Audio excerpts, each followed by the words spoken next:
Ford wants to cut costs by getting rid of advertising and selling its new electric vehicles online. Inspired by Tesla's success, Ford wants to try selling its EVs direct to customers through an online service. This change could save Ford up to $2,000 per car. But the plan would mean big changes for Ford dealerships. At the Bernstein Strategic Decisions Conference, Ford CEO Jim Farley said, "We have this opportunity to use our physical presence to outperform newcomers, including tech companies." The plan would turn existing dealerships into service centers for Ford owners who bought their cars online.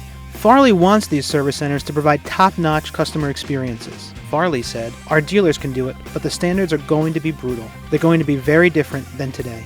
The CEO also wants Ford to stop all advertising. Ford, it's a whole new thing.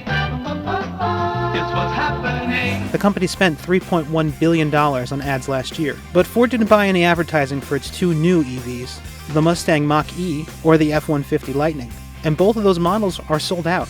I guess that means no more Ford ads or Kermit the Frog. I guess it is easy being green.